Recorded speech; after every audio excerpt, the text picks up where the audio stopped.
नमस्कार, मैं हूं प्रशांत वर्मा और इस वक्त मैं बैठा हूं ट्रैफिक थाना में। जी हां, मैं बिल्कुल बात कर रहा हूं, मैं डिस्ट्रिक्ट बोर्ड पर बैठा हूं और ये एक पुलिस चौकी है और हमारे साथ टोपो सर है।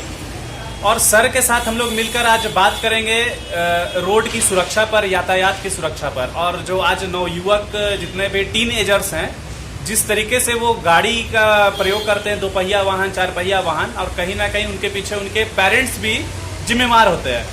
तो सबसे पहले सर, स्वागत है आपका हमारे इस चैनल पर। Thank you. सर, आपसे हमारी कुछ छोटी छोटी बातें रहेंगी और मैं चाहूँगा कि सर आप उस बातों पर सर प्रकाश डालिए।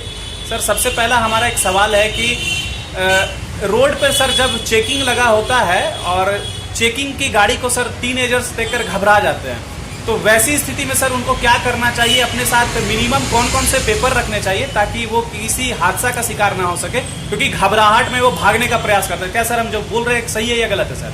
सही है।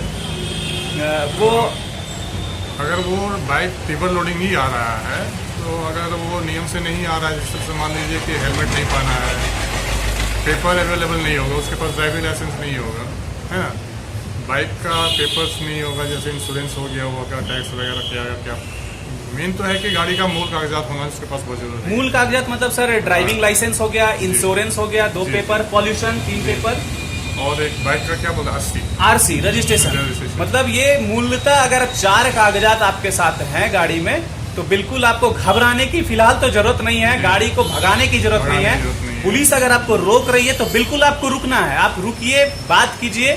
अगर सर आपसे जो भी पेपर्स की डिमांड करते हैं आप उनको दीजिए, अगर पेपर नहीं है तो आगे की जो कार्रवाई होगी वो की जाएगी। लेकिन आप लोग क्या होता है, ज्यादातर लड़के भागने का प्रयास करते हैं और भागने के दरमियान में वो हड़बड़ी में किसी और गाड़ी को ठोकर मार देते हैं और कहीं ना कहीं दुर्घटना का वो शिकार बन जाते हैं। तो ये तो हो गई एक जागरूकता के तहत जो हम लोग बात कर रहे हैं कि क्या मिनिमम गाड़ी में होना चाहिए।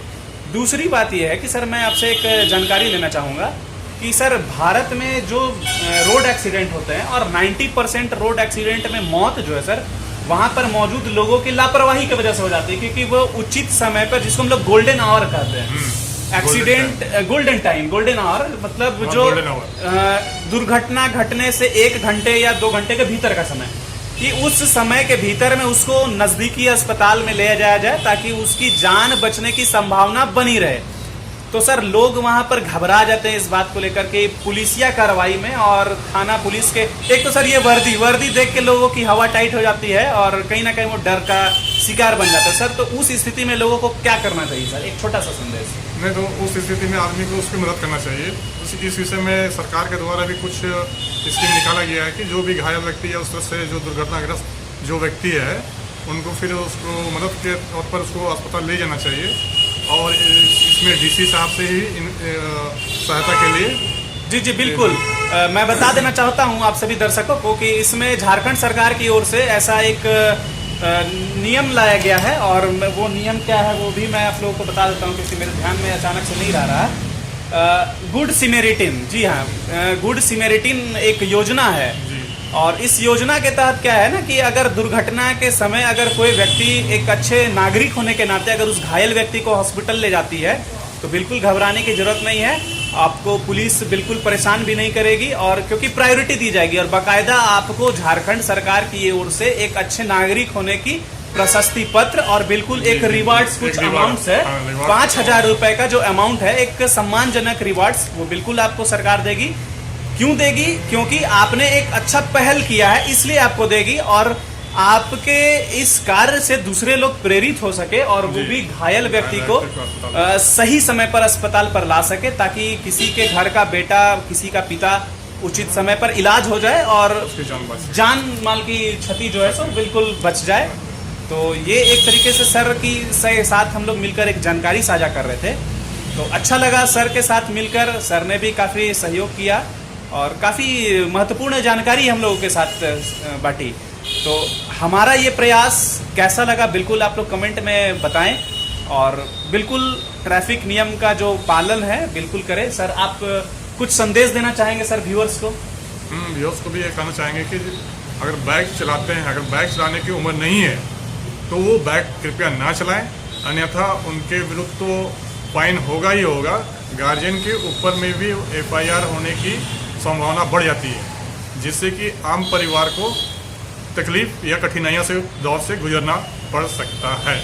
जी बिल्कुल। तो देखिए, इस तरीके से सर ने काफ़ी बढ़िया संदेश दिया कि क्या क्या आप लोग के साथ हो सकती है, लेकिन घबराने की बिल्कुल ज़रूरत नहीं है। अगर आप अंडर एज हैं तो बिल्कुल इस तरीके से ना करें, क्योंकि आप लोग देख रहे हैं बाइक को अवॉइड कीजिए और बाईसाइकिल का उपयोग कीजिए। बाईसाइकिल का उपयोग कीजिए, बिल्कुल पोल्यूशन भी कम होगा और आप लोग स्वस्थ भी रहिएगा, दुर्घटना होने की भी संभावना बिल्कुल नहीं रहेगी।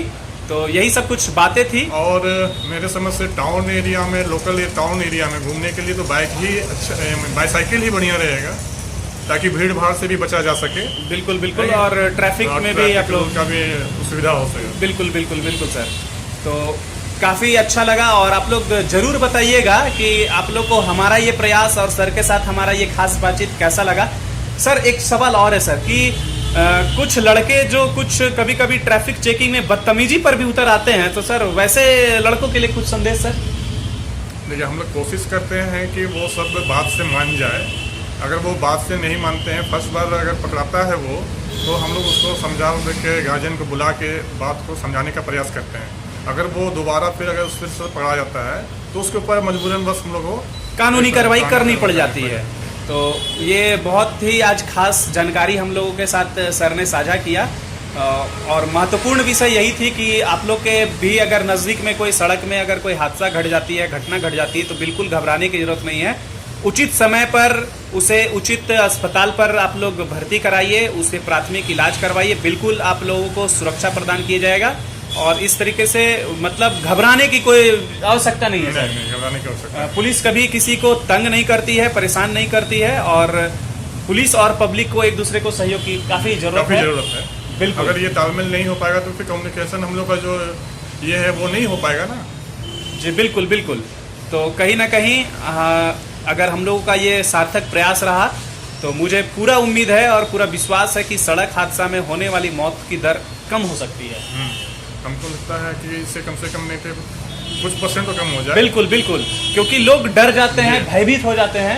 अधिकांश दुर्घटना इसी कारण से होती है कि अगर हम इसे अस्पताल पर ले गए तो पुलिस हमें परेशान करेगी। तो बिल्कुल ऐसे घबराने की बात नहीं है।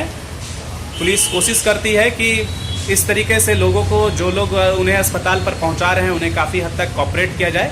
और दूसरी बात है कि CCTV कैमरा जो आज के डेट में लगा रहता है, बिल्कुल आप लोग अपने गाड़ी के डैशबोर्ड पर जरूर लगाएं। 4 व्हीलर्स के लिए ये मैं बता रहा हूं कि आप लोग कैमरा जरूर अपने कार में लगाएं। ये तो मस्त जरूरी है ना सर? क्योंकि कैमरा लगा रहने से क्या होता है ना कि आपको भी अपना साक्ष्य दिखाने में थोड़ा सा सहूलियत हो जाता है। बिल्कुल आपके कहीं भी फंसने का कोई गुंजाइश नहीं है। अगर आप 8 लाख, 10 लाख, 20 लाख, 15 लाख की कार खरीद सकते हैं तो बिल्कुल आप 2000-5000 का कैमरा लगा सकते हैं। खुद भी सुरक्षित रहिए और लोगों को भी सुरक्षित रखिए। तो सर कैसा लग रहा है सर हमारा ये प्रयास? कुछ हमारे लिए भी कुछ संदेश दीजिए सर लोगों को। चलिए ठीक है, इससे ज़्यादा से ज़्यादा लोगों तक पहुंचाएं और जागरूक करें। करें। खुद भी सुरक्षित रहें और दूसरों को भी सुरक्षित रखें। जय हिंद, वंदे मातरम।